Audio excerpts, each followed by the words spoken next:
menyebarkan kebaikan. Jadi bila Islam tu menyebarkan kebaikan, akhirnya terangkum di bawah Islam tu 4 benda tadi. Mana Islam menggalakkan perpaduan, Islam menekankan soal kekuatan, Islam sangat mengambil berat tentang aspek apa? Keadilan, dan akhir sekali Islam tidak menghalang manusia ni nak berjaya kat atas muka bumi. Rasulullah SAW sabda, antum adri bisyu'uni duniaku. Rasulullah kata kepada sahabat, wahai sahabat, kamu ni lebih arif tentang urusan dunia daripada aku. Maknanya Rasulullah tak adalah Rasulullah kontrol sampai umat Islam tak boleh mengkaji. Tak. Umat Islam boleh. Islam tak menghalang mereka mengkaji dan meluaskan ilmu. Jadi itu yang boleh saya kongsikan lah. Mana 5 agenda umat yang merdeka. Sangat cantik dan sangat indah negara yang memiliki agenda-agenda tersebut. Wallahualam. Terima kasih kepada Imam Muda kita, Ustaz Izzuddin. So saya nak muntahkan satu soalan lagi kan. Bila Ustaz tadi dah sebut tentang agenda-agenda kan, agenda-agenda untuk menjadi umat merdeka ni, kita nampak agenda-agenda tu macam sangat perfect kan, sangat perfect, sangat ideal. Tapi pada masa ini kita tengok umat Islam kita masih tidak menjadi umat Islam yang terbilang.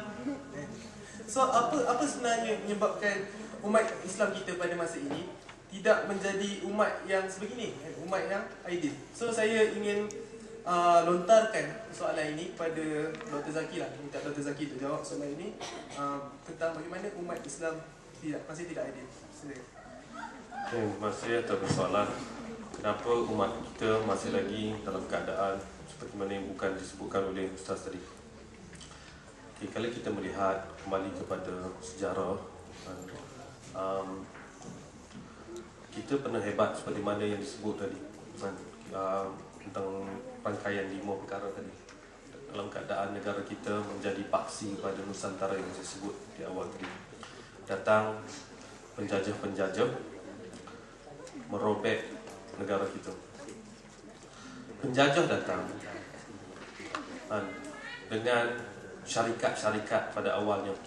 Contohnya macam mana Portugis datang, macam mana Belanda datang dengan syarikat-syarikat. Dia adalah delegasi daripada negara tapi dalam bentuk syarikat Hindia Timur gitu-gitu kan. Macam mana British datang, macam mana Petronas di negara-negara lain lah. Jadi syarikat-syarikat itu datang. Kemudian kalau kita tengok, saya untuk cepatkan perbincangan, kita tengok apabila Penang dibuka oleh Francis Light 1786 dibuka. Pada ketika tu, sebelum tu, negara ni, umat yang berada yang bermustatim di tanah ni, umat Islam berpaksi kepada akidah Islam, mempunyai jati diri yang kuat. Tapi mereka datang pada awalnya berdagang, disebut untuk berdagang, untuk berdagang dengan Cina, datang berlabuh kerana angin monsun. Kemudian mereka merencana beberapa strategi untuk kontrol negara ini. Bukan sekadar untuk tujuan perdagangan, alasan perdagangan pada awalnya, dan kemudian dilambakkan dengan modal kepada negara ini. Dibuka biji, datangnya delegasi daripada British datang, dia bunggah negara ini, dia buat dia kau biji timur, dia buka ladang luas, ladang. Setelah ditunjukkan kesungguhan dia bersama dengan membangunkan negara ini, dia kata kami perlu security. Yakni kami telah keluarkan modal, kamu perlu provide security kami. Jadi kami telah datangkan daripada India dan daripada China orang kerja kami. Mereka datang ke tanah Melayu, duduk di tanah Melayu, jadi bekerja. British keluar modal, British sebagai orang, kita tuan tanah. Cuba gambarkan kita tuan tanah, orang datang, punggah negara kita, angkut. Biji timur bukan dibawa di tanah Melayu, dihantar balik ke British. Sama dia getah, ditoreh-toreh ke British. Kita tuan tanah lihat apa yang berlaku. Mula datang mereka bawa modal, tebang hutan, buat ladang, bukit lombong dibuka. Kemudian dibawa orang-orang lain yang kita asing. Orang India datang, orang Cina datang. Kita tuan tanah tengok apa benda nak buat ni. Tuan tanah lihat. Sifat yang ada pada tuan tanah sangat baik, welcoming. Raja-raja Melayu welcoming pada ketika itu. Kemudian British demand one more. Security-nya dia kata dia mula establish beberapa perkara yang mendasar, kita kata. Kan? Bukannya perdagangan, tapi mula menceritakan tentang pendidikan. Penang Free School dibuka. First school di Malaysia, Penang Free School. MCKK, Tengku Kutsia, college-college besar-besar dibuka. Mula mereka merencanakan kekuatan yang ada pada umat Melayu yang menjadi tonggak kepada Islam di Nusantara mula menjadi dihakis. Sistem pendidikan yang pada awalnya umat Melayu mempunyai sistem pendidikan yang tersendiri. Datang British offer another sistem pendidikan dengan sekolah-sekolah British. Sistem, syllabus, pure British, prinsipal, ketua dia semua British. Anak-anak sultan mula belajar sekolah ni. Anak pembesar negeri mula belajar sekolah ni. Kemudian sekolah ni dipanjangkan lagi ke kampung-kampung kita. Semua ada sekolah-sekolah, sekolah British. Mula masyarakat kita dididik oleh British. Kemudian British setelah mendidik generasi, kemudian mereka mula mengetuk political power.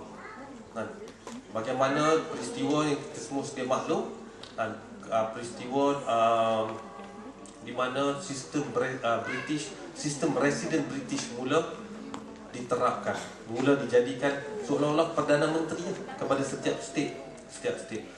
Umat Islam pada ketika itu mempunyai pertautan yang sangat rapat dengan kerajaan Islam di Turki. Datang pokok ni, mereka golongan-golongan Islam yang faham menentang. Datuk Abdul Rahman Limbong, Datuk Bahaman, Datuk Janggut menentang, kerana ini adalah satu usaha penjajahan umat. Mereka menentang. Dan proses yang berlaku panjang ini, proses penentangan demi penentangan, British tentang mereka sehabis-habisan. Kita lihat apa yang berlaku kepada Tok Janggut.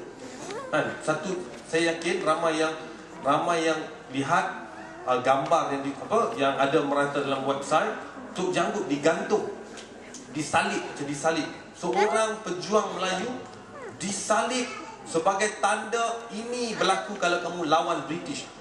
Tanah ni kita, tanah ni umat Melayu datang, British datang menjajah, punggah negara, dictate what should be done in this country. Apa yang sepatutnya dibuat. Dictate di peringkat pendidikan, dictate di sudut pentadbiran. Siapa yang menentang jadi macam Tok Janggut disalib. Jadi jati diri umat mula rosak. Kalau awak lihat bendera-bendera, cuba tengok bendera Johor, bendera Selangor, bendera yang ada bulan dan bintang. Daripada mana datang bulan dan bintang? Ianya adalah simbol Turki. Semua tu diterapkan kerana kerajaan ini dia ambil daripada Turki. Kalau dia kerajaan Islam Uthmaniyah, lambang ni lambang bulan dan bintang ni.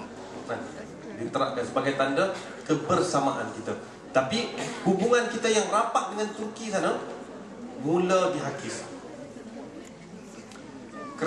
Beberapa kerajaan Islam yang kuat, terutama kerajaan Johor pergi ke Turki, mula minta pandangan. Wala Sultan Abdul Majid pada ketika itu, kerajaan Uthmaniyah, Sultan Abdul Majid yang kedua, Sultan Abdul Hamid yang kedua.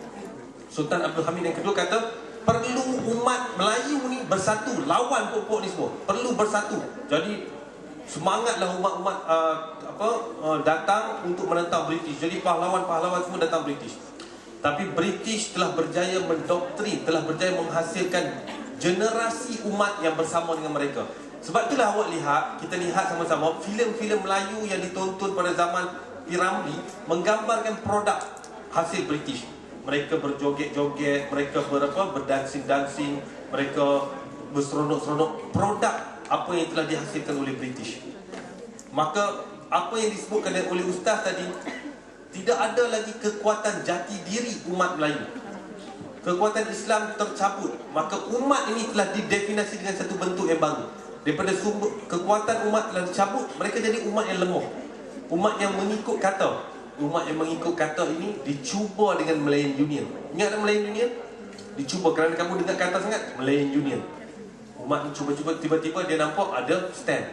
Okey, dia orang ni tak nak Malayan Union. Kita train dia orang menjadi pembawa agenda kita. Jadi dia orang mula draft perlembagaan kita. Dengan perlembagaan